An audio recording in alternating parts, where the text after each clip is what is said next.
is Rosa and welcome to my YouTube channel. I have been officially engaged as of March 2nd. Today in this video, I'm just going to be discussing the engagement ring shopping process and my involvement in that, as well as just completely designing the ring. My now fiance and I actually started looking at engagement rings this past summer. Originally, I wanted a marquee diamond. Those are not very popular at this time, so it was difficult to find stones to look at. I am a very hands-on visual person, so if I can't try on exactly the thing in the right color, it's really hard for me to imagine if that's something that's gonna work for me. We did find a couple marquee diamonds. I realized it wasn't necessarily the best fit for my lifestyle and my profession being a nurse. I was always open to other types of stones. I 10 out of 10 recommend that you try a bunch of different ring styles on, especially just to get a better sense of what's gonna work for you and your lifestyle. I tried to start looking for old European cut stones. Now, oftentimes these are gonna be round stones. Old European cuts were cut way back in the day, but they were all hand cut, so the facets on the diamond are a little bit chunkier, and they were made to kind of shine and glimmer in candlelight, which is something that I really liked and I found very romantic about it.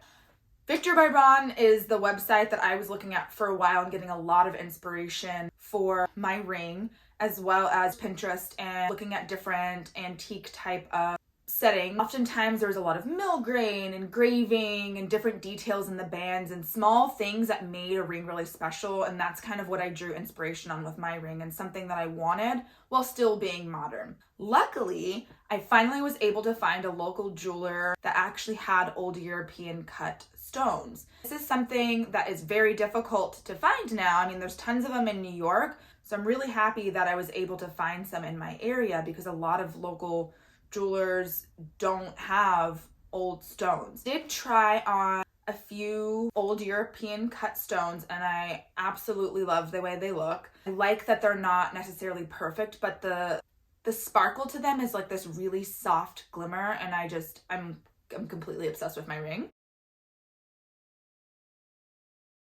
Early on, I had talked to my fiance about how involved he wanted to be. He was completely okay with me 100% being involved in the planning process and designing my ring. For us, that just worked. He honestly felt more comfortable me being involved rather than him making decisions because this is something I'm gonna be wearing for the rest of my life. He wanted it to suit me and be something that made sense for my lifestyle, made sense, with my career, and something that I was gonna be comfortable and loved to wear every single day. The one thing I did ask for him to do is if he could find a cool little antique box to put my ring in, and he did that. And this is the box that he proposed to me with. I think it's so cute and just really added a little special detail. This is a quite old, really pretty ring box, and I felt like it was perfect addition to my ring.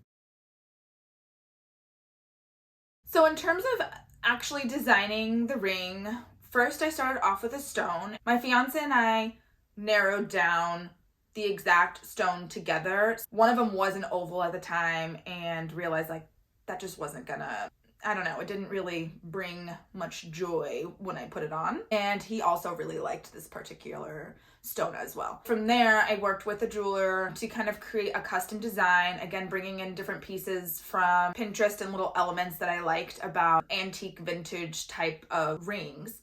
We were able to create this really simple band that have these little details that you can't see from far away, but I felt made it really special and I love so much, and I cannot stop staring at my ring.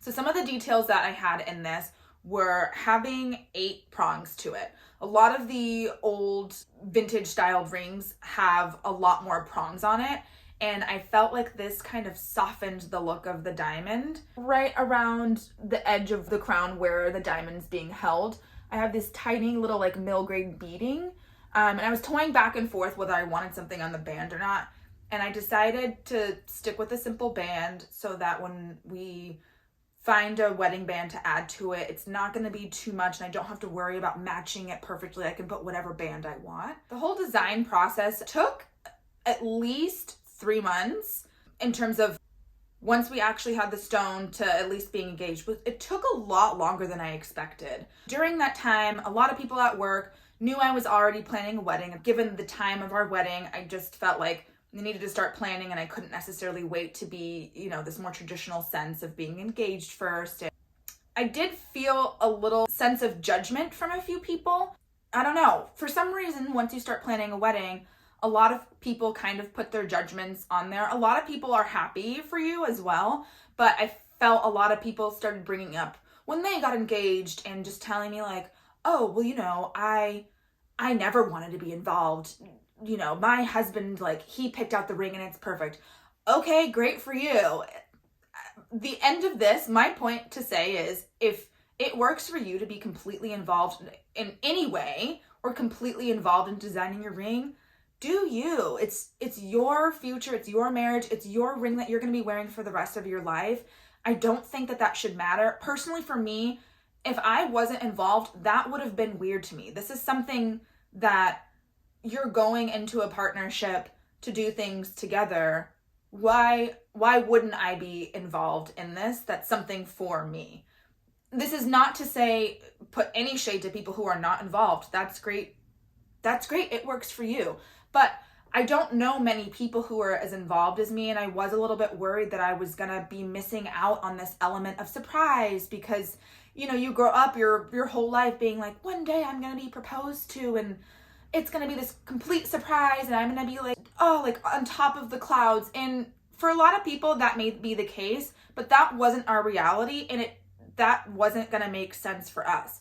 That being said, even though I was already planning wedding stuff prior to being officially engaged, once I had this ring, something did change. I already knew we were getting married. I already knew, obviously, I was going to say yes. But once I had this ring, that feeling didn't change. Like, I don't necessarily feel like because I was involved, it took away any specialness to the fact that I'm going to be getting married and having this special moment with someone. I just want to encourage anyone out there, if you want to be involved and your partner wants you to be involved or doesn't care, do it. It doesn't matter what other people think. At the end of the day, it's you and your partner, you and the person that you're going to be marrying. And I think either way, whatever way it works out, it's going to be perfect for you. And that's all I have to say about that. This is kind of the start of my wedding planning journey, and I definitely am going to be sharing more with you here on YouTube. So look forward to those videos, and I will see you next time.